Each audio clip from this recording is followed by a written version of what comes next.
Okay,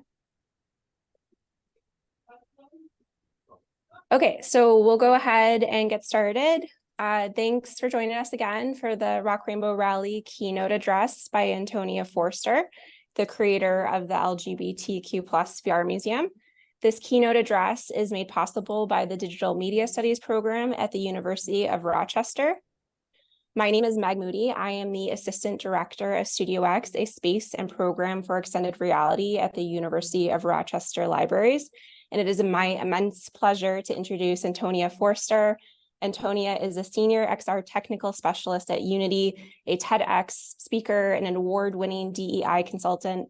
As a neurodivergent LGBTQ+ self-taught female developer, Antonia has a unique perspective and is passionate about using her voice and technical skills to make space for underrepresented or marginalized individuals. Antonia has been shortlisted for Nature's John Maddox Prize, the Women in IT Advocate Award, and won the YTKO Breaking Boundaries Award for impactful advocacy for women in tech. She's the director and producer of the world's first LGBTQ+ VR museum, winner of the prestigious New Voices Award at the Tribeca Film Festival. The museum contains 3D scans of emotive real-life objects from wedding shoes to a teddy bear, chosen by people in the LGBTQ+ community and accompanied by their stories in their own voices. The gallery also showcases 2D illustrations and artwork by queer creators all over the world. Over the last 3 days, we've been able to exhibit the museum here at the University of Rochester. Please feel free to post your questions in the chat. We will also have a Q&A at the end of the session. And lastly, this session is being recorded and will be available to you later on the Studio X website. With that, I'll go ahead and turn it over to Antonia. Thank you.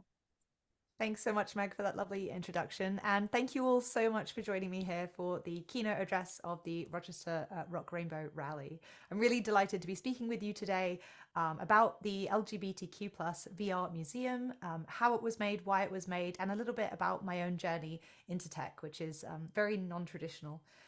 So Meg gave me a great introduction there, so I don't need to say too much. I do specialize in virtual reality, where you put on a headset and you're completely immersed in a virtual world, as well as augmented reality, where you can see the real world with digital content augmented on top, whether that's with a headset or a phone. So I really love blending digital worlds or virtual worlds with the real world, especially when that can have some kind of positive social impact as well.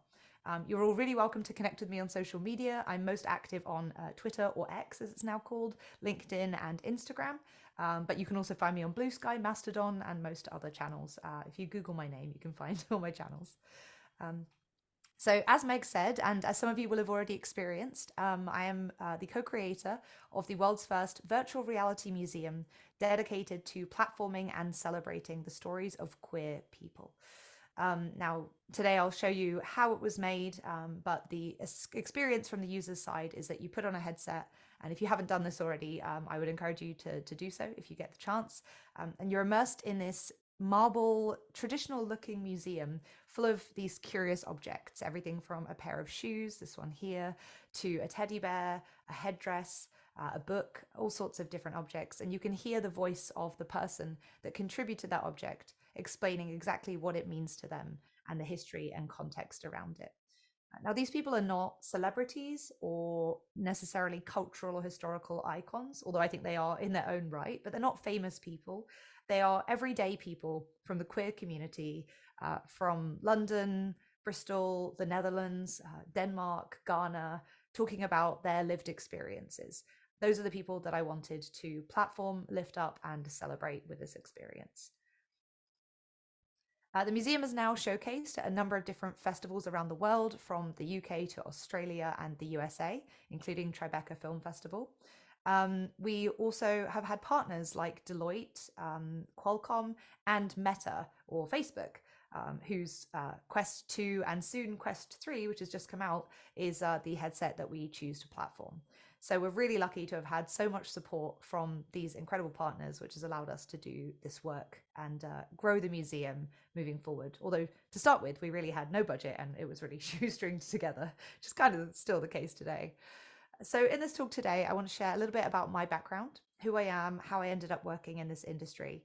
Then I'll talk a bit about the tools and techniques that I use to create the museum, which you can also use for free to build your own virtual world. And then finally, I'll close with some of the lessons I learned along the way, which you could apply to a technical project or more broadly to any kind of creative or passion project that you undertake.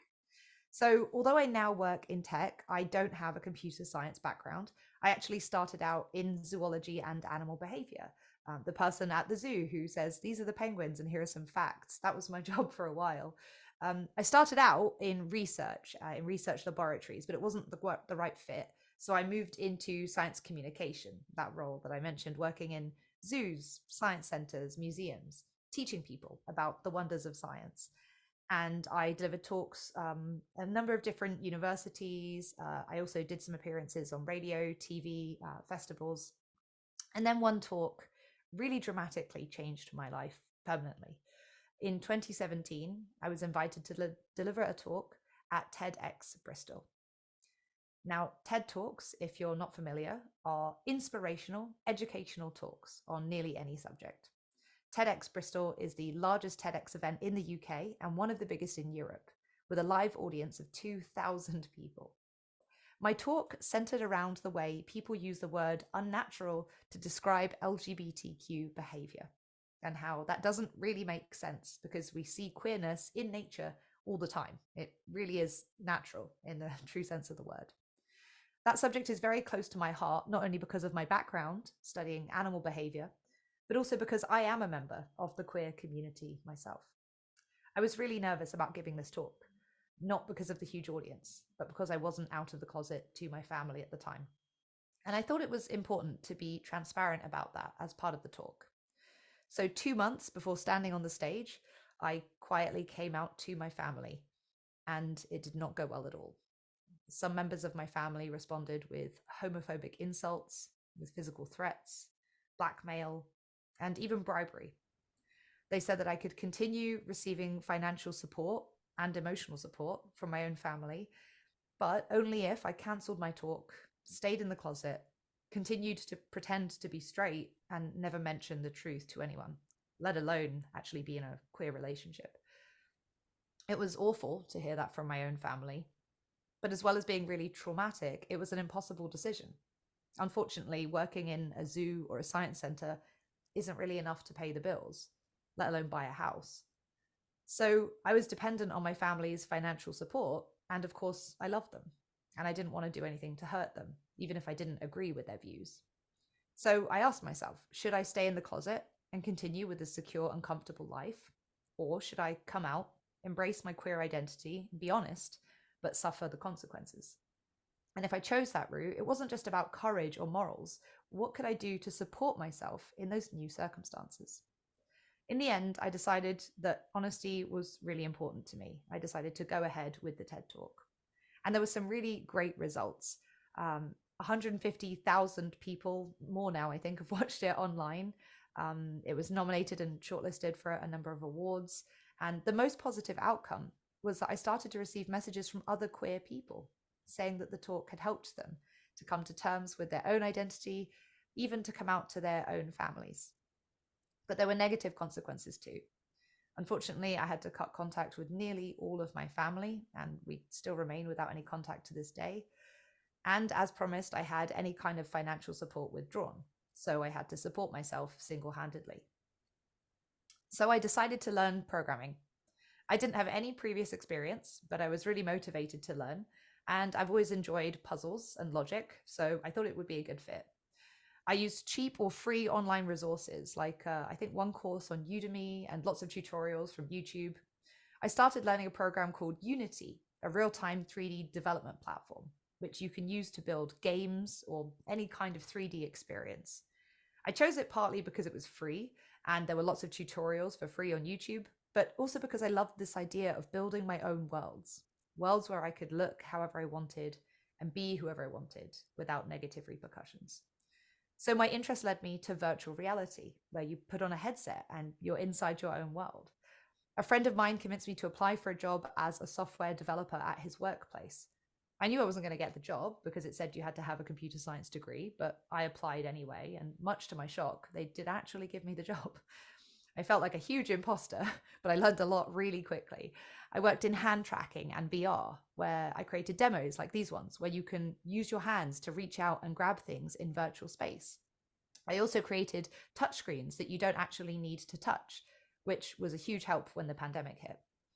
As I learned, I shared my journey online. I posted lots of videos and photos of my technical work. And eventually I got a call from Unity, the creators of the technology that I taught myself to use. Once again, I was convinced I couldn't possibly land that job, but 6 interviews later, and I did, as a senior technical specialist, a role that combines programming with public speaking, which is where I still am today. I also speak as a freelancer about my own passions, which is the capacity in which I'm speaking with you here. So 2 years ago now, I was reflecting on this experience and my experience of coming out. And I was thinking about how I could help other people going through something similar, and particularly if I could use my newfound technical skills to do anything that could help. I wanted to build something to help to combat homophobia. It turns out that the strongest predictor of homophobia is a lack of exposure to queer people and queer stories. So I figured something like a museum, a place where you put culture that you deem appropriate, worth preserving, worth sharing, would be amazing. I looked online to see, are there any physical museums dedicated to LGBT stories in the UK? And at the time, there were none at all. There is now one, a very small one in London called Queer Britain, but there were none at all. So I thought I could build this museum. Unfortunately, I don't have the resources to build a physical museum, but I do have the skills to build a virtual one. But I'll need a little help. So I assembled a team. I met my co-developer, Thomas Terkildsen, who is also from the queer community. He's a gay Danish developer. And I met him on Twitter, actually, through doing the project. He first submitted a story, and then he ended up becoming my co-developer. I also enlisted the help of my friend Albert, who's based in London. He specializes in taking virtual exhibits and making them physical. And then my friend Adam, who specializes in 3D capture of physical objects. So we could photograph things, turn them into 3D models, and bring them into the world. So I had a team. Now, how would I start building something as grand and ambitious as a virtual museum? Well, this is my guiding principle when I design anything. It also comes from a TED Talk by Simon Sinek, who has a book by the same title, which is called Start With Why. So before you begin any creative task, get a really clear understanding of why are you building this? Who is it for? What problem are you trying to solve? And is that really a problem? Is it an urgent problem? Are there any existing solutions, particularly those built by the community themselves, who often understand their needs better than anyone else? Then think about how. How are you going to solve that problem? How does your solution differ from anything that exists already? Maybe nothing exists, as was the case with my museum. Will your solution really provide value? And can you do any research to validate that? And then finally, think about what. Now you know why you're doing this and how you're going to solve the problem. It should be clear to you what you're going to build and what its features will be. And once you do that, you can build a prototype. So as I said, I first identified the problem I was trying to solve. I wanted to reduce homophobia. Since the strongest predictor of homophobia is lack of exposure to queer stories, I figured I could increase that exposure and therefore reduce the negative impact. The other problem that I wanted to address, however, is that many queer people, like I was, grew up isolated and unable to connect with the queer community. Maybe they live in a rural area without an obvious queer scene. Maybe they live in a country or just household where it's not safe for them to come out as LGBT. So then I identified the possible solution. By creating a virtual space to center queer stories, we could address both these problems at once. It would increase exposure to queer people and their experiences, and hopefully therefore normalize queerness and reduce prejudice. And it could also serve as a virtual space that queer people could enter if they felt alone, to be surrounded by other stories like theirs and feel seen. And since it's virtual, it could reach anyone, anywhere. We can ship it out. It doesn't matter whether you're somewhere rural or somewhere where there isn't a big queer scene or any museums at all. You can also visit without having to out yourself, because people don't necessarily know you're visiting since it's not a real physical space. And the site itself is not at risk of violence or an attack or a hate crime, which unfortunately is a real risk for physical venues. So I was settled on building a virtual experience, but why a museum? Well, TVs and games, fortunately, are starting to show LGBT characters more often. But representation in old fashioned institutions like museums is still very limited. A museum is very culturally significant. It's, as I mentioned before, where we put stories that we deem appropriate, important, worth preserving, and important to educate people on.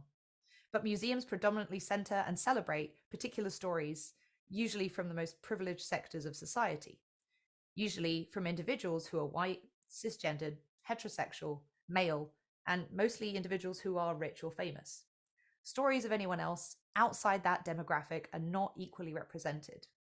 Maybe those stories are deliberately erased, accidentally lost, or nobody bothered to ask to begin with. So I knew a digital museum was what I wanted to build, and the next step was to prototype. Building a prototype is particularly important with spatial experiences like VR and AR, because you need to check that the interaction you've built is comfortable and fun. And it also allows you to check the scope of your project. How long will it take? How expensive is it going to be? And how many people do you need? With what skills? It also helps you check the audience demand for what you're creating, whether you're creating something for clients or staff, depending on what you're building and who it's for. And if you share this publicly, it will help you to check whether anyone has done this before. It's better to find that out pretty early on in the journey. In my case, sharing the prototype also helped me to build a community around the project. So the end result I wanted very specifically was a virtual museum that told stories through 3D scans of objects that the user could go in and interact with. So that was my specification for my prototype. I just needed to build a simple scene in virtual reality with some volumetric captures of objects and a grabbing and a pushing mechanic. So once I had that, I knew I could go out and collect the real stories. Now, there are some fantastic tools for prototyping in VR, so you don't need to reinvent the wheel. First thing I needed to do was to build a VR scene. And to do this quickly and easily, I personally recommend a tool called Unity. In full disclosure, I do work at this company now, but learning Unity was what really unlocked things for me. This is what it looks like when you first open it. You get this scene here in the middle. So I've created just a cube in the scene to look around. It's a little bit like The Sims, if anyone's played that. You kind of have objects in a scene. But what if I want something more complicated in my scene? I don't want just a cube. What if I want a tree or a dog? Well, luckily, there's this fantastic thing called the Asset Store. You can find almost anything you want. So I'm looking for dog here. You can filter by cost or other things, resolution or keyword, 3D, 2D audio. So if I wanted the sound of a dog, I could find that. So let's say I'm looking for a tree. I want one that doesn't cost anything. So I found this free pack. Once you find what you want, you just press this button to open it up in Unity and download it. And then you can literally drag and drop it into your scene. Then you can move it around, arrange it however you want. As you can see, you do not need to code to use this tool. You can just drag and drop things into the scene, decorate it however you like, and then deploy it to your headset. It also takes care of things like lighting. So you can see here that this tree's sort of lighting is shining on this cube. I'm going to make the cube into a floor so you can see it more easily. So there's a sun here and a tree. And when you move the tree around, the game engine, that is Unity itself, takes care of lighting for you. So you don't need to paint things, prototype things, or build them individually. You can just grab existing assets that artists have created and generously shared and drag them into your scene. When you want to add behaviors, so say you wanted a dog in the scene that walks around, and if he, I don't know, eats an apple, he gains a point, then that's where you would start doing coding. For Unity, you would use C# to code. So you can build entire games with no code at all. There are also visual ways of coding like flowcharts. But personally, I would recommend learning to code if you have any interest in it at all. It's one of the most empowering things I've ever done for myself. So Unity is a predominant tool I use to create the experience. Then I wanted to create a world. I had an empty scene in Unity and I wanted to create an environment. So for that, I recommend this tool called ProBuilder. ProBuilder is a free tool provided by Unity, and it's perfect for designing and building simple levels or scenes in the editor. It's like a hybrid of a 3D modeling tool and a level design tool. So you can use it to prototype buildings or land, vehicles, objects, even to make much more complex things. You can make trigger zones where a character moves in and it triggers something to happen. And you can combine it with other 3D modeling tools as well. So if you are a 3D artist or know one, this can work in combination with other tools like Maya.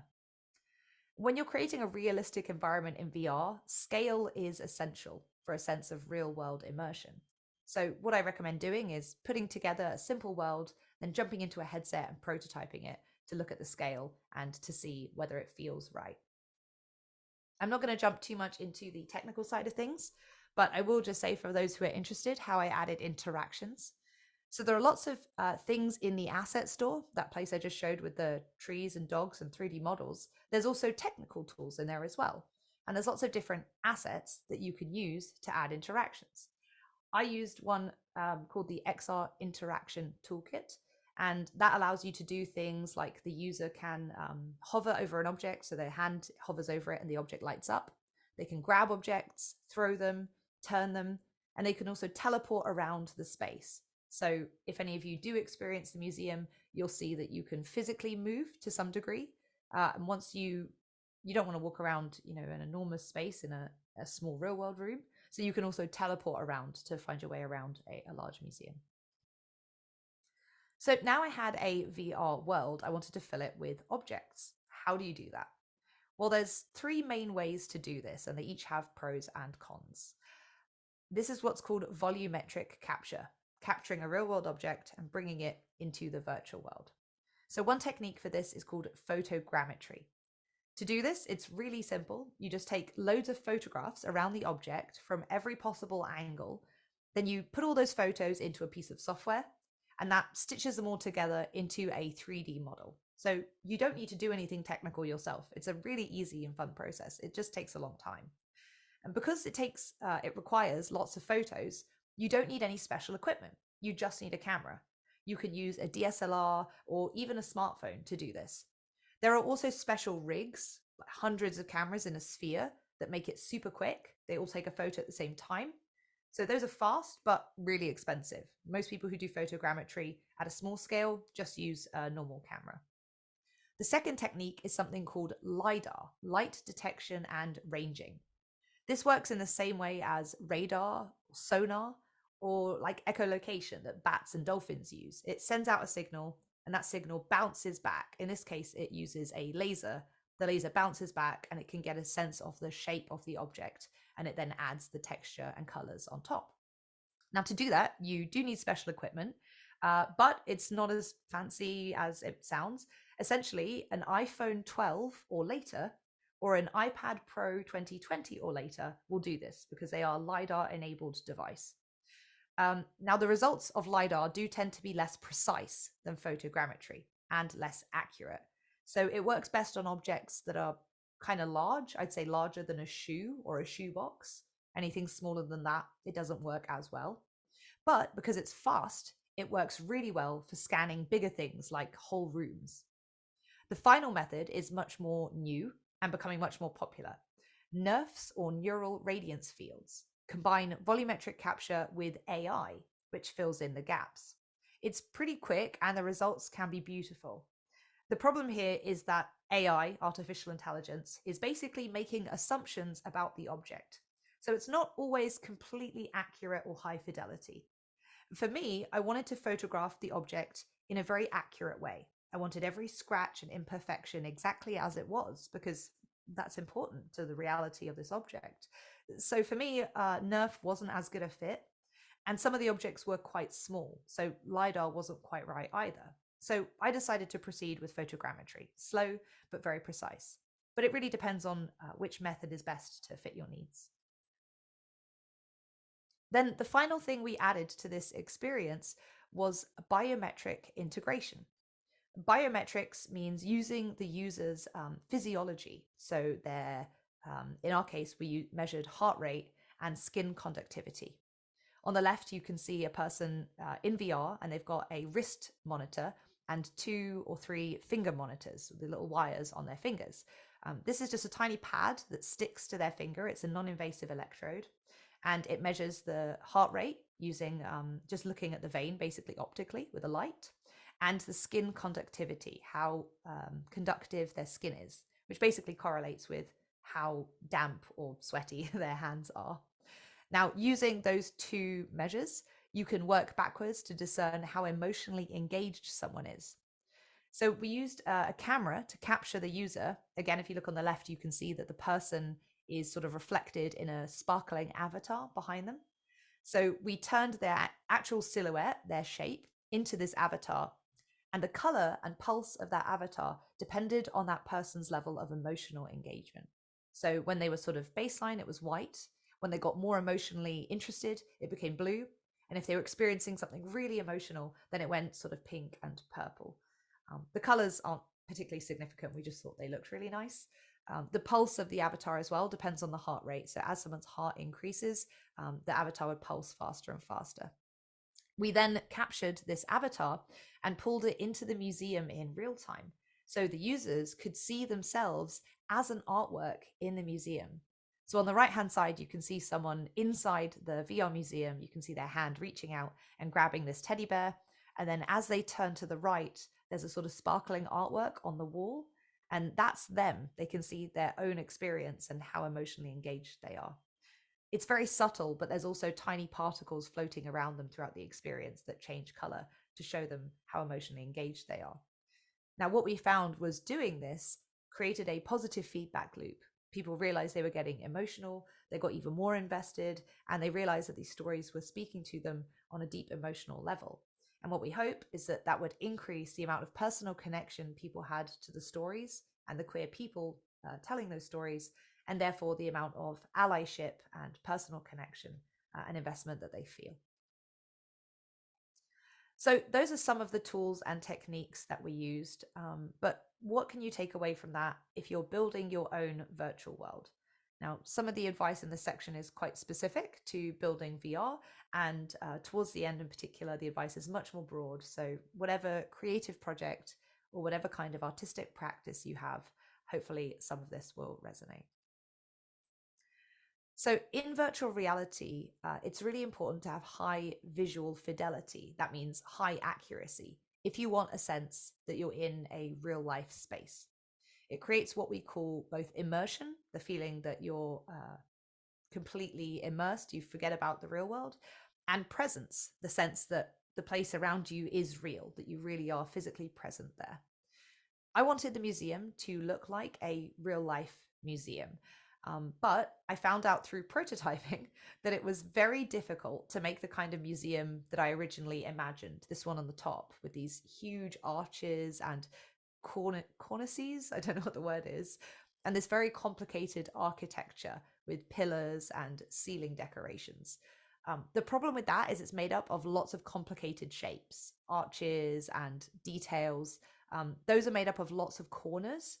And essentially that creates a lot of demand on the computer that is the headset. A VR headset that doesn't connect to a computer with a wire, so for example, the Meta Quest 2 and the newly released Meta Quest 3, which are the ones that we platform, those are basically a mobile phone, kind of. They're much more optimized for the virtual reality experience, but they are a mobile device. They have about as much computational power as your smartphone. So it's really difficult to generate a complex environment and run it in a good way on a device which has about as much memory and computational power as your smartphone. The other problem is if you put too much complexity into a VR experience, it can slow down the experience. And if you turn your head and the experience is too slow, it doesn't catch up, that can make people feel nauseous, which we wanted to avoid because sometimes people say they don't like VR because it makes them feel sick. That was much more common historically in the past. Now, all VR developers try very, very hard to make sure that their experiences don't make anyone nauseous. So I did want to have this realistic experience, but I wanted to make sure that it ran really smoothly. And I also wanted lots of very detailed objects. The stories were the main part of the experience, and the scratches and imperfections on those objects were part of that. I didn't want to compromise on the number of stories or the accuracy of those scans. So I had to think outside the box and come up with a different approach. So what I decided to do was base it more on a modern museum. Luckily for me, modern museums usually have a more minimalist decoration. which is way better for performance on the headset because it doesn't require much computational power to make a straight wall or a room that looks like a cube or a rectangle. Because basically, calculating how light bounces off of a cube takes less power than, for example, a sphere or a round edge. So I built out the museum using visual references like these on the left. But I was still running into problems. The museum was full of these detailed scans of objects. They were causing a lot of load on the headset. So what could I do? I could either cut some of them, which I was really reluctant to do because they were all very moving and touching stories. I could make them less detailed, or I could find a more clever solution. What I decided to do in the end is use a technique called LOD, levels of detail.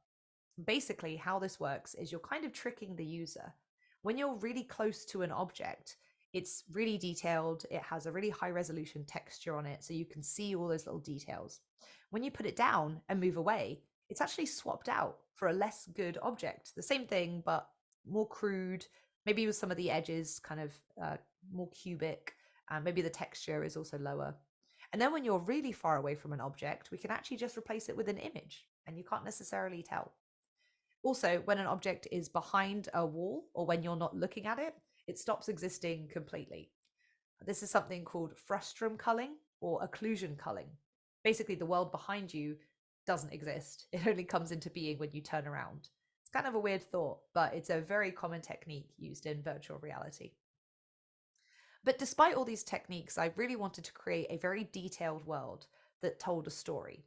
So I did this through thoughtful, small details.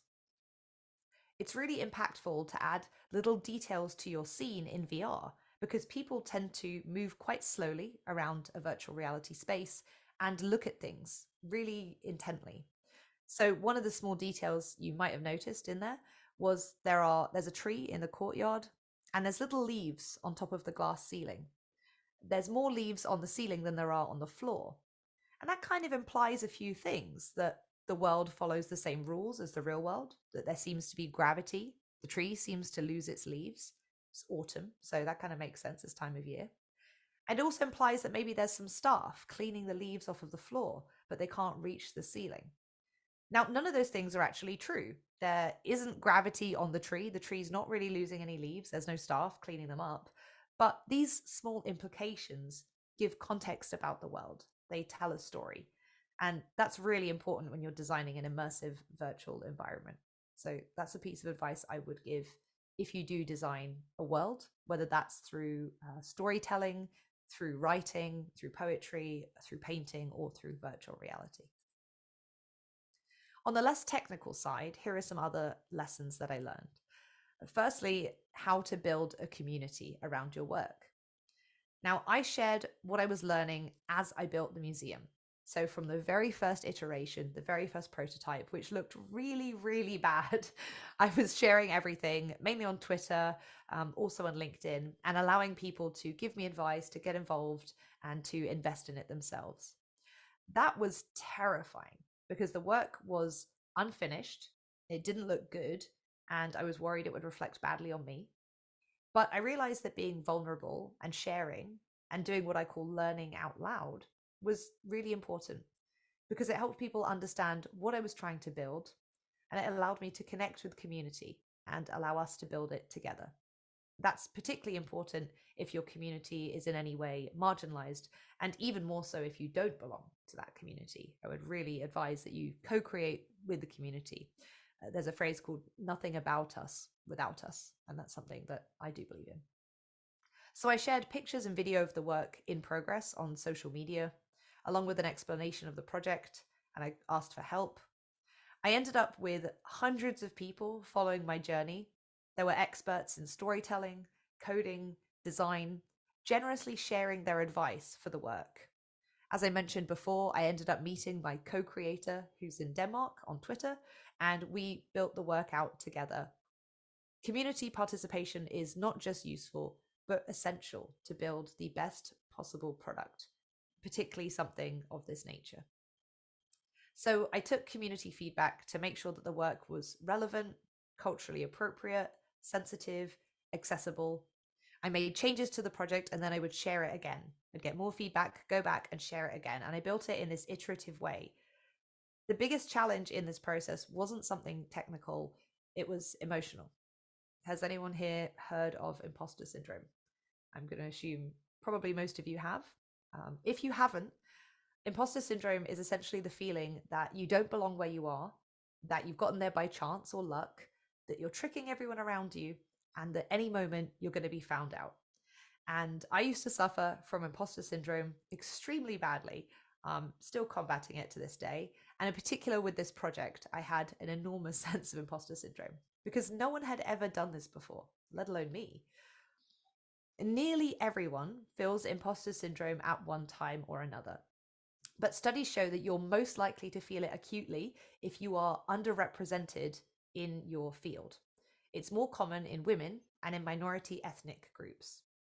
In fact, I struggled with imposter syndrome so badly when I started working in tech that I used to keep a notebook in my desk drawer that I basically had written on it what I was going to say to my boss when they inevitably decided that I wasn't good enough and fired me.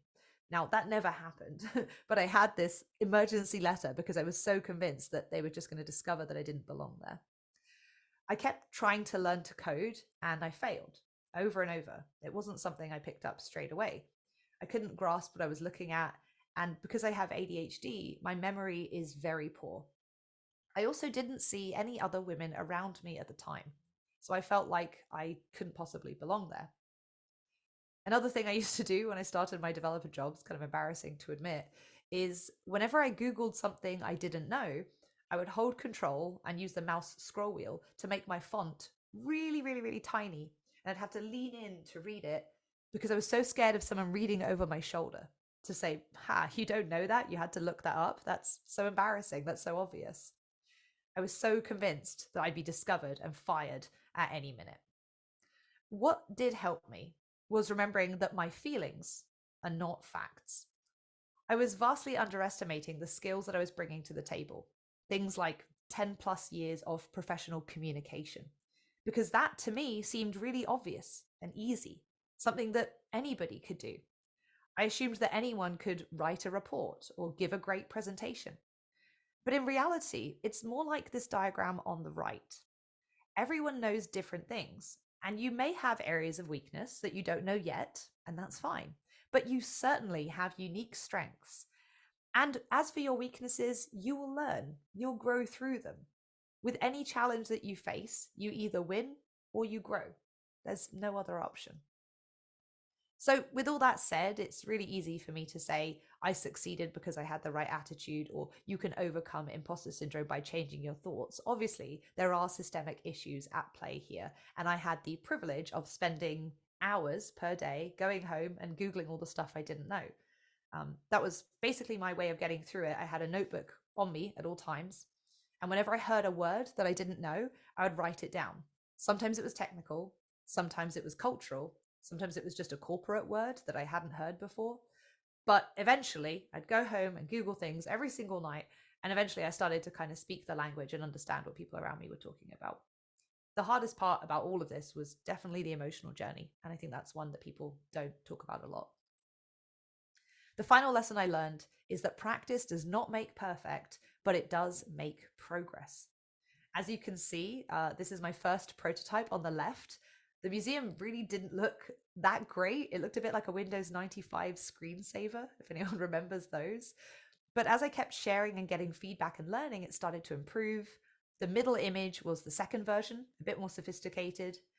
The third version, as you can see on the right, was much bigger, more beautiful, but then I started having performance issues, so I had to change the design. And then at that point, I started reaching out to the community. I started building the real thing, collecting objects, collecting stories, and building the experience. And from there, it really blossomed. We went to Tribeca Film Festival in New York. We were interviewed for CBS News. We won a prestigious award. We've partnered with these enormous tech giants. We've gathered a huge number of laurels, much to my surprise. We've won awards, and we've had more and more people approach us asking to be involved. We've just built a new version, a Danish specific version of the museum. And now we're starting a new project where we're 3D capturing drag queens. So we can have an actual drag performance, not just a static object, but a moving performance inside the VR museum. So that's what we're currently working on next. Now, we are as indie as you can get. We are just 4 people, basically no budget, doing this in our spare time. But through practicing and iteration, sharing with the community, and being vulnerable, we've learned that we can achieve more than we thought possible. Thanks to this work, I've met the most incredible people, I've made friends for life, and most importantly, I've achieved my goal of giving something back to the community. I would never have guessed any of this when I started that project. So I would end on this thought. If you're passionate about an idea or a creative expression or any kind of project, no matter your background or your level of experience, I would urge you to chase that idea and grab it with both hands and make it a reality.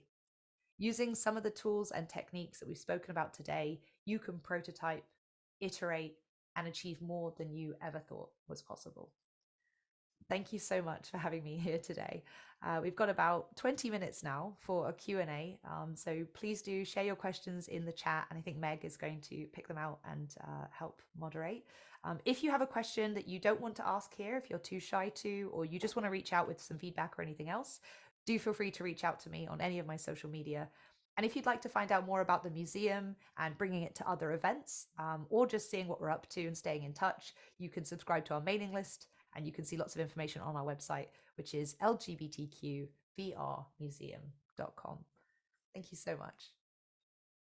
Thank you, Antonia. That was amazing and really inspiring. I especially appreciated your thoughts on imposter syndrome, something I know a lot of us have encountered. So yes, you're welcome to either put your questions in the chat, or you can also unmute yourselves and ask them aloud.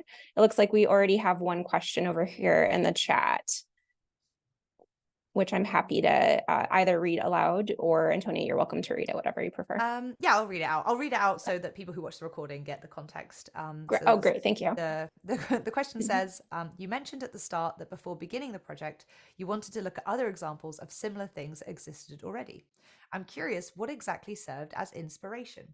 I'm familiar with the Zium Garden. I don't know if I'm pronouncing this right. Zium or Zium Garden, Z-I-U-M, as well as self-contained examples within larger games such as Antechamber or the Stanley Parable. But those are all built around exhibits that were virtual from the beginning, as opposed to real-world items, which are scanned in.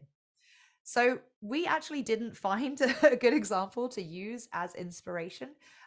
We had a few different physical works that we had this idea that we wanted to include them somehow.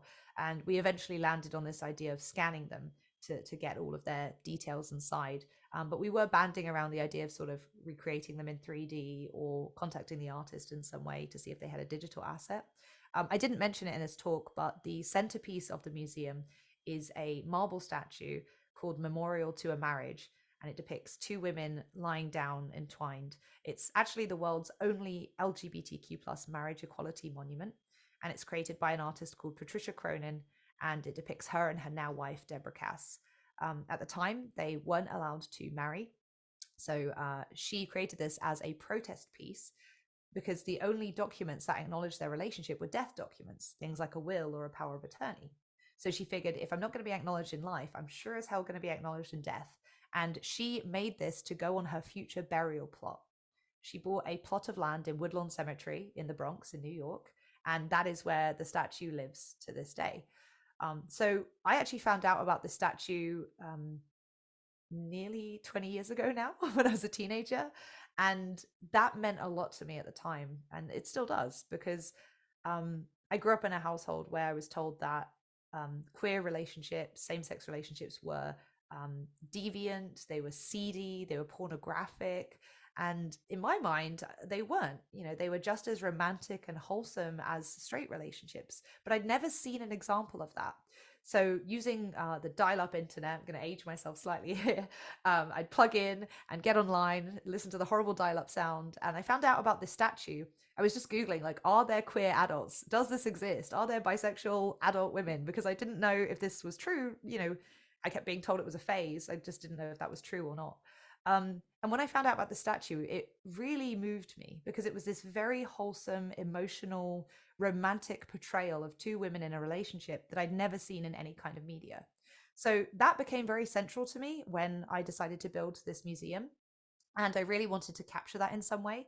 I was lucky enough to actually be put in touch with the artist, Patricia, and she let us 3D scan the marble statue. So that has become the centerpiece of the museum. And that's part of the benefit, I guess, of learning out loud. So we didn't have an example, but we knew what we wanted to achieve. We wanted to capture these real things and put them inside a virtual space. If I'd had the money to build a physical museum, I might have actually just gone down that route. That was my first thought, but that didn't exist and that wasn't an option available to me. There now is a physical museum called Queer Britain in London, but it does center mostly sort of celebrities and cultural icons, and I really wanted to center individual people. So I hope that kind of answers the question. We basically didn't have an inspiration, but we knew what we wanted and we sort of Googled how to get there. Antonia, we have a question from within Studio X for the next one. Yes, I'm glad you didn't get the sack, by the way. Thank you. One of the most important artifacts from my generation, I'm a baby boomer, is the AIDS quilt. If you've ever seen it, it's very, very moving, and it's probably more than a city block when it's fully unfurled. Do you have any plans to incorporate that? I would love to. I mean, we've spoken to a few different sort of city councils and things like that. So yeah, I would love to. We have one. I can actually see there's another question that says, "Do you have any favorite pieces?" And this sort of ties in with that. My favorite piece in the museum comes from an older woman. I think she's in her mid-60s, and she's a lesbian. And hers are the wedding shoes, the pink wedding shoes.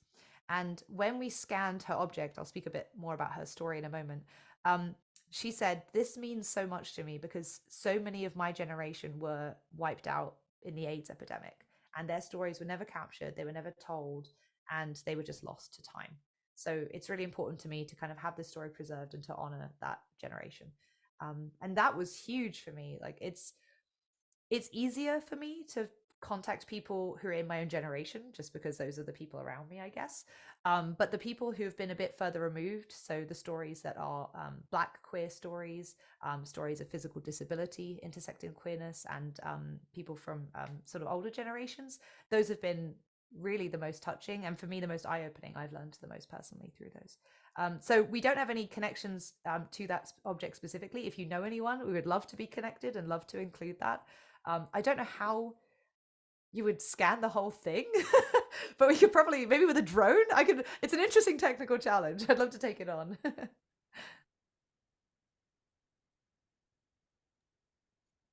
Okay, we've got another question from Ellen. Antonia, thank you so much for sharing this important work. I teach a course on global contemporary art. We discussed Patricia Cronin's work in class recently, and I was wondering how the artists participating in this project have responded to it. What were those conversations like?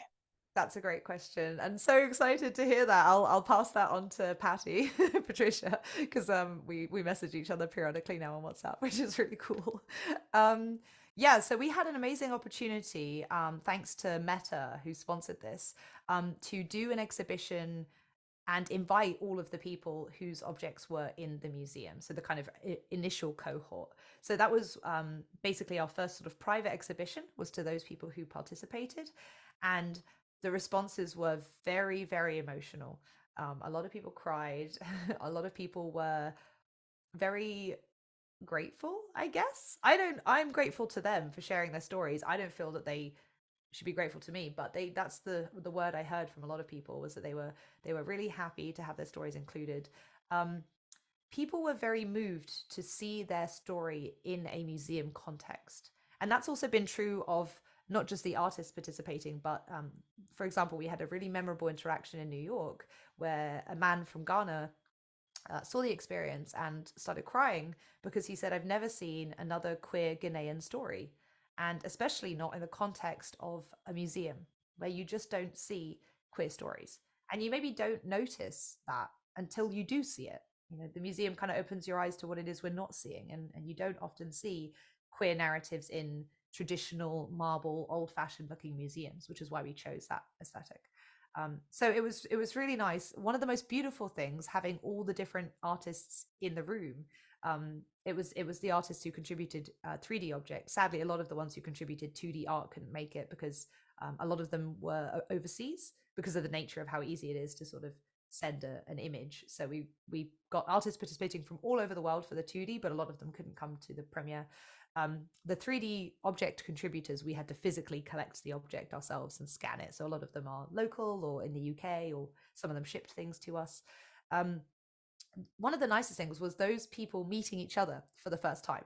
And they were saying things like, "Oh, you're the shoes. Oh, you're the candlestick," which was really funny because they'd heard each other's stories. And then they kind of expanded on that. And what surprised me, I guess, is like how diverse queer people's stories are. So one person in the museum is a third year chemistry PhD student. She's a Black lesbian.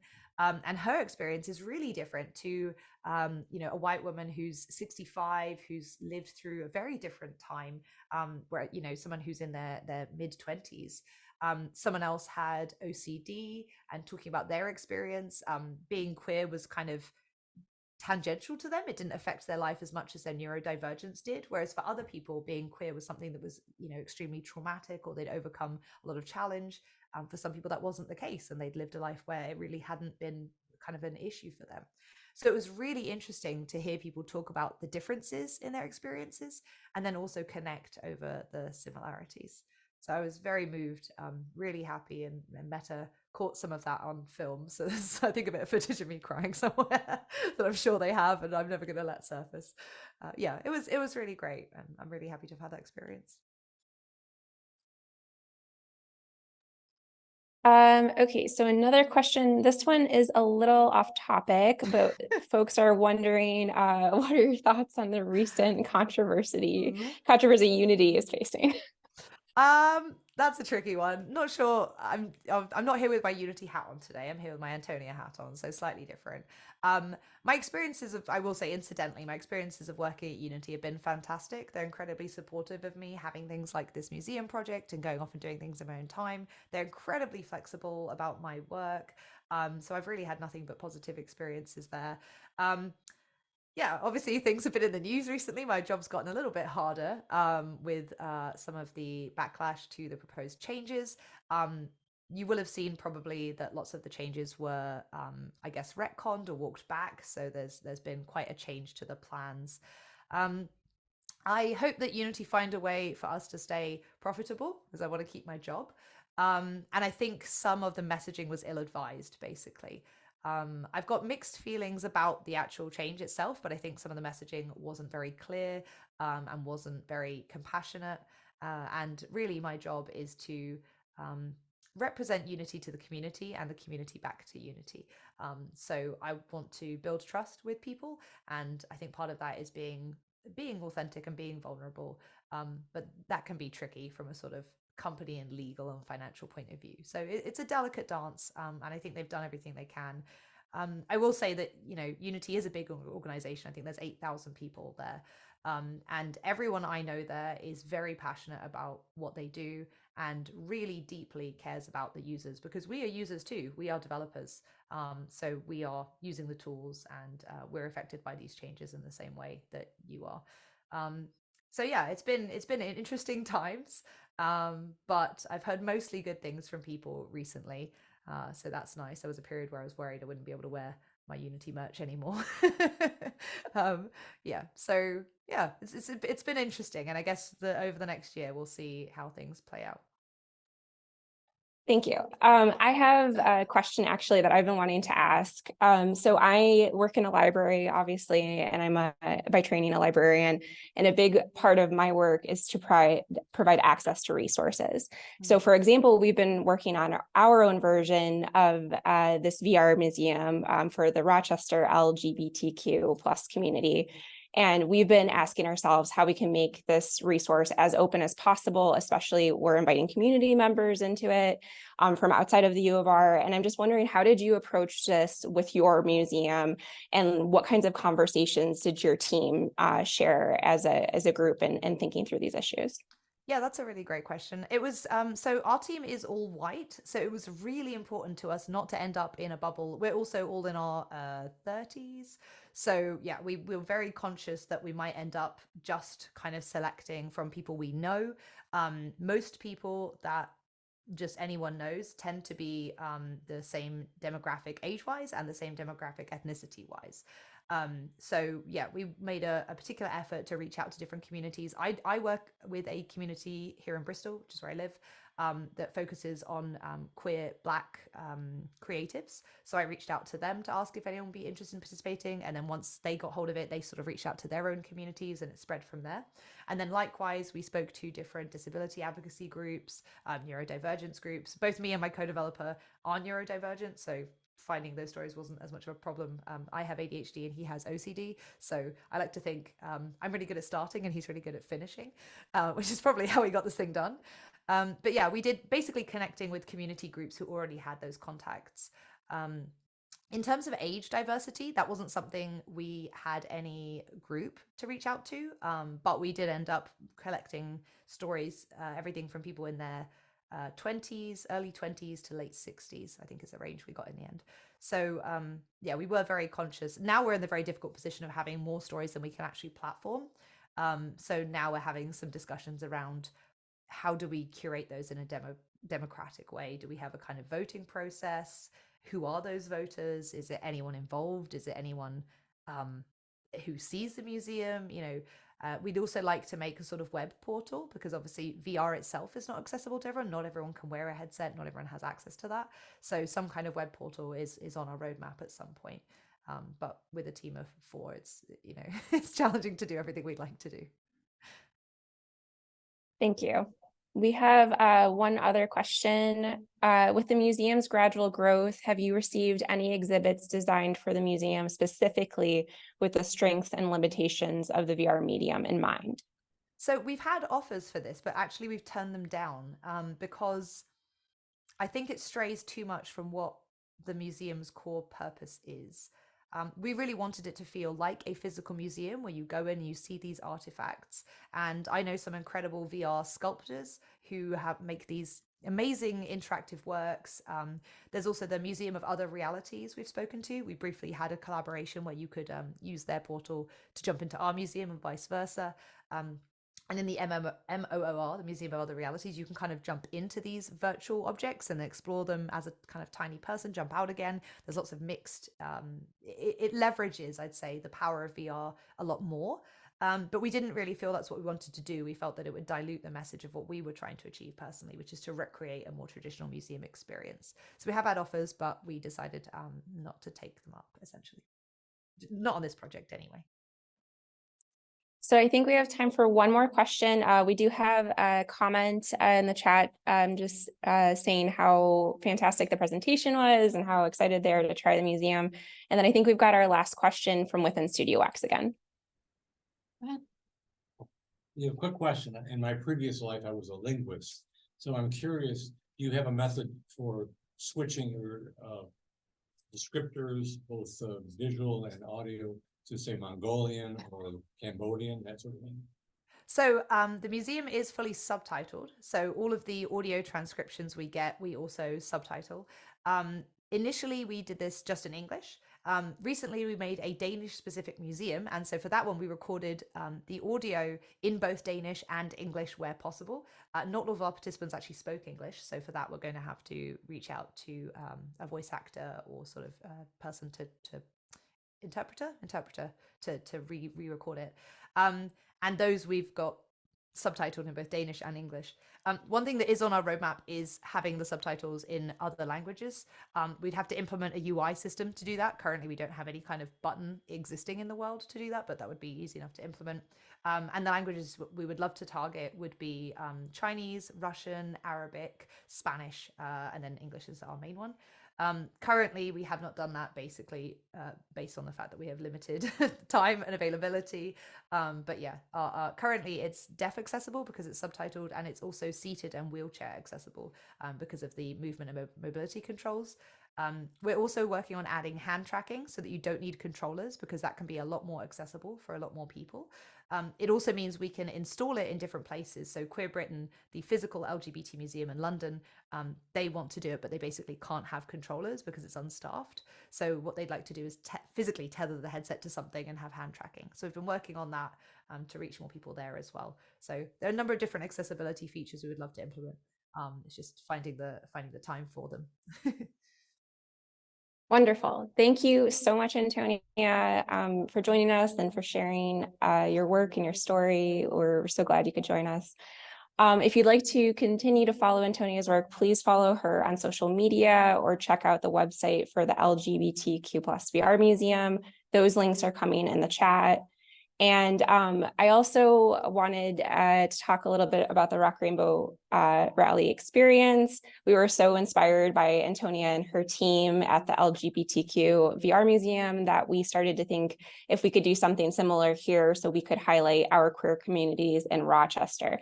We started digitizing a few items, and we're excited our entrance is a model of Todd Union, which is home of the first chapter of the Gay Liberation Front in Rochester. Here, I'll show you in just a second, is a preview of the very start of our LGBTQ VR museum, which we're calling the Rock Rainbow Experience. This project was developed by Liam O'Leary and designed by Dustin Payton. The sound design was created by Aline Griffiths, and this was also truly a collaborative effort by students and staff in digital scholarship and in Studio X. So without further ado, I'll show you a demo of the Rock Rainbow Experience. Just a second, I'm gonna share my screen.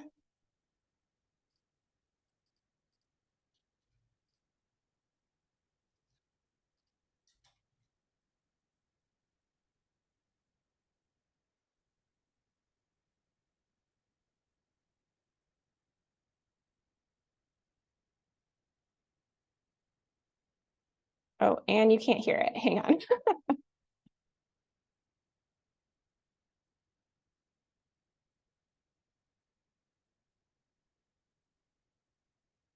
Hang on a second. Sorry. I don't think it's going to let me do this sound, but we can still see it.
All right.